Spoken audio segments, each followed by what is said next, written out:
guys, this book is called Georgia O'Keeffe, and it's written and illustrated by Mike Venezia. Georgia O'Keeffe was born on her family's large Wisconsin farm in 1887. She would grow up to become one of America's most famous painters. Her clear, bright paintings show the beauty she found in the simple, natural things around her. Georgia loved to paint flowers, mountains, seashells, and even animal bones that she found in the desert.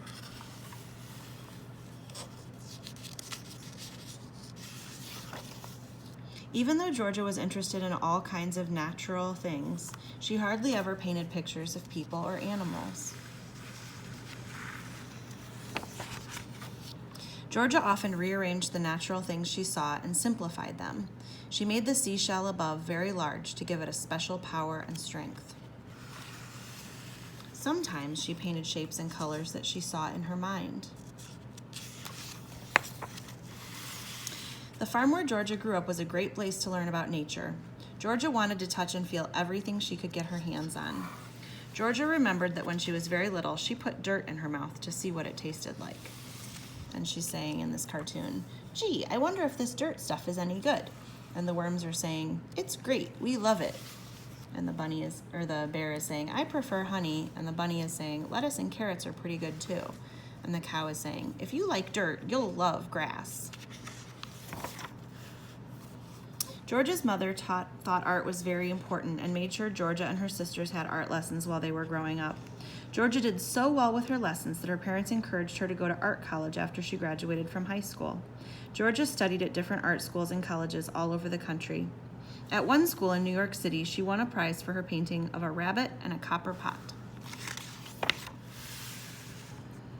Georgia liked New York City. It was busier and more exciting than the peaceful farm areas where she had grown up. Georgia often visited a small gallery in New York that showed the work of new artists. It was owned by a well-known photographer named Alfred Stieglitz.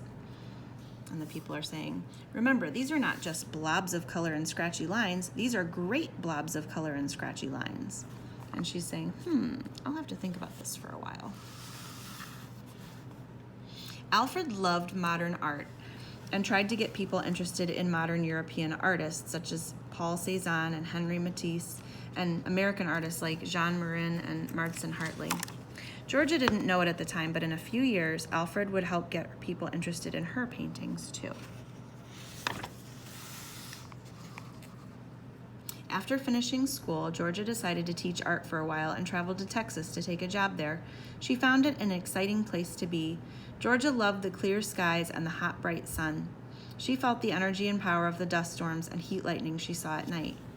Now she's saying, "Now this is what I call beautiful." And the snake is saying, "She must be from out of town." Yep. Georgia started to show the excitement she felt about Texas in her paintings. Soon her work looked different from the work of any other artist. During this time, Alfred Stieglitz became very interested in Georgia. He remembered her from her visits to his gallery, and he had seen some of her newest works of art. Alfred thought Georgia could become one of the best American artists ever. Alfred wrote a letter to Georgia and asked her to come back to New York. He told her he could raise enough money so she wouldn't have to work and could spend all of her time painting. He also offered to show her artwork in his gallery. Georgia found it hard to leave the beauty of Texas, but decided Alfred's offer was way too good to miss out on. After she arrived in New York, Georgia began painting bold shapes and designs, covering her canvases with bright color. Soon her work changed, and she began painting the beautiful flowers that helped to make her famous. Georgia usually made her flowers very large. She hoped that they would make people feel the same wonderful way she felt when she looked at real flowers. Georgia thought her large flowers might even get the busy New Yorkers to stop and notice them. Georgia's paintings got attention right away. At first, people were curious to see the work of a woman artist. In the 1920s, there weren't many well-known women artists. It didn't take long for people to realize that Georgia O'Keeffe wasn't just a woman artist. She was a great American artist. What's that? Someone must be showing a Georgia O'Keeffe painting. Let's go. There it is in the gallery. Even though Georgia needed money to live, she felt funny about selling her art. Georgia worked hard on her paintings and felt so close to them, she hated to see them leave the gallery. They were almost like her children. And in this funny cartoon, she's saying, "Now be a good painting, behave yourself, don't forget to write, and remember, Mommy loves you." In between painting and showing her work, Georgia agreed to model for Alfred Stieglitz. Alfred thought Georgia was very beautiful and took many famous photographs of her. Alfred and Georgia had respected each other's talent for a long time. Now that Georgia was living in New York and working closely with Alfred, they found themselves falling in love. In 1924, they decided to get married. They moved into an apartment high up on a big hotel. Georgia loved the wide open view she saw and started painting pictures of the city. This surprised people because in the 1920s, powerful city scenes were usually only done by men.